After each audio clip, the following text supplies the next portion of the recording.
Nuestra meditación sobre el Evangelio, curaciones en sábado, San Lucas 13 y 14.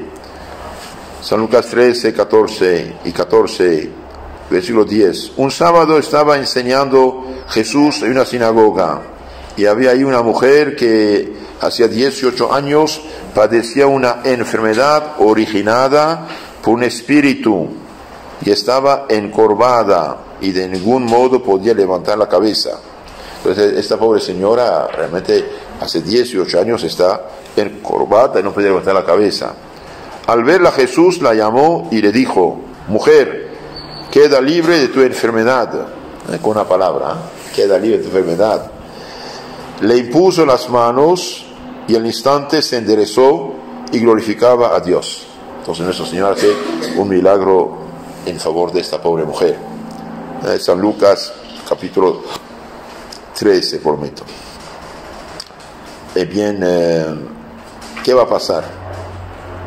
Delante del milagro, el jefe de la sinagoga, indignado de que Jesús hubiese curado en sábado, dijo al pueblo: 6 días hay destinados al trabajo, en esos días podéis venir a curaros y no en día de sábado. Mas el Señor, dirigiéndole a él la palabra, dijo: hipócritas, cada uno de vosotros no suelta el buey u su asno del pesebre, aunque sea sábado, y lo lleva a abrevar, a tomar agua. Y a esta hija de Abraham, a quien, como veis, ha tenido atada Satanás por espacio de 18 años, ¿no será permitido desatarla en sábado de estos lazos de su enfermedad? A esas palabras quedaron avergonzados todos sus contrarios, y todo el pueblo se complacía de sus gloriosas lecciones.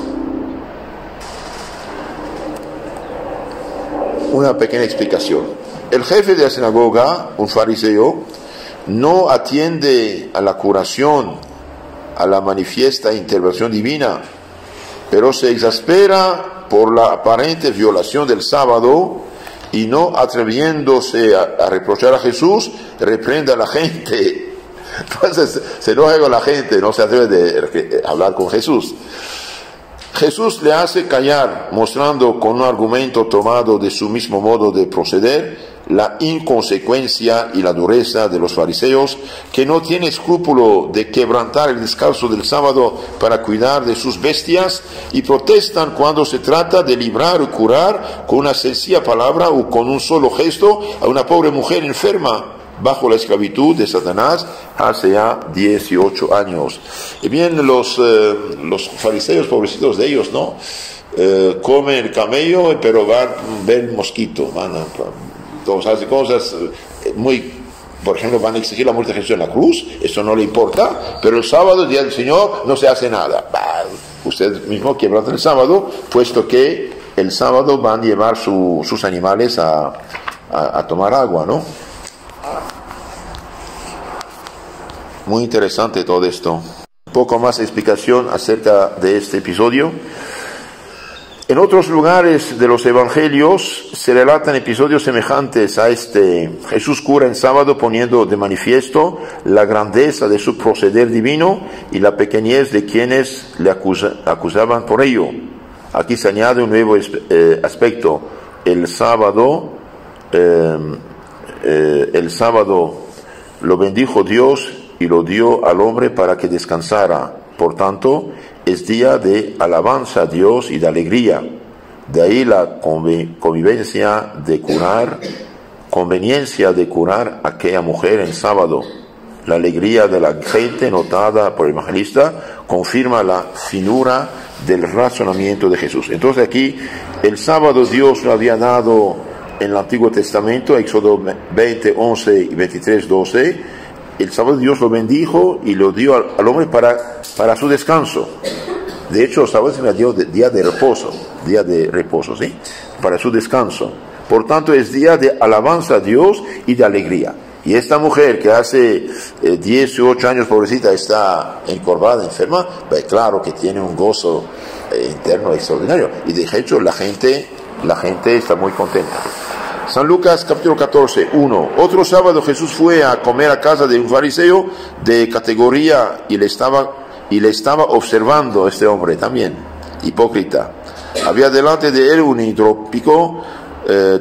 Tomando Jesús la palabra, habló a los doctores de la ley y a los fariseos diciendo: ¿es lícito o no curar en sábado? Ellos guardaron silencio. Y Jesús, habiendo tomado al hidrópico, al paralítico, le curó y le despidió. Dirigiéndose después a ellos, les dijo: ¿quién de vosotros, si su hijo o su buey cae en pozo, no le sacará luego, aunque sea día de sábado? Y no sabían qué responder. Entonces, los fariseos, de veras, es una lástima por ellos, porque habían empezado bien, cuando los modernistas liberales de los judíos querían imitar los paganos griegos, de la civilización griega, ellos se opusieron para guardar la ley de Moisés, pero después van a caer en cosas tan estrechas que se hacen realmente ridículos. Una pequeña explicación de esto. El relato lleva a pensar que estamos ante una cena preparada. Los fariseos invitan a Jesús, lo sitúan frente a aquel hidrópico y observan. Entonces es como una trampa. En tiempos de Jesús, la hidropesía, enfermedad caracterizada por la producción de gran cantidad de líquido, generalmente en el vientre, era considerada una dolencia y se contraía a causa de algún pecado. Por tanto, no era lícito curarla el sábado. Esto pensaban. Era una enfermedad en sí. La argumentación del Señor revela también cómo entiende su misión a los hombres. Lo mismo que un hombre no deja de salvar a su hijo o a su buey en el sábado, Jesús cura a aquel hombre porque tiene como propias todas nuestras necesidades. Esa actitud contrasta con el fanatismo de aquellos hombres. El fanatismo siempre es nocivo. Con frecuencia lleva a la obcecación, a ser ciego, a negar, como en este caso, los principios más elementales de caridad y de justicia, e incluso el mero humanitarismo. Fanáticos no podemos serlo de nada. ¿Por qué? Porque podemos equivocarnos. Fanático de Dios, sí, pero con caridad. Entonces, en el caso uno no es fanático, ¿no?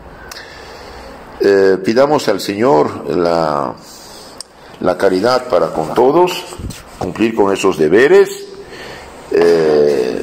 Un día San Francisco de Sales estaba rezando con su hermano los salmos y lo llamaron en emergencia, y el santo dejó a media el salmo y se fue a ayudar, y después regresó y el otro estaba roncando como un toro, ¿no? Enojado.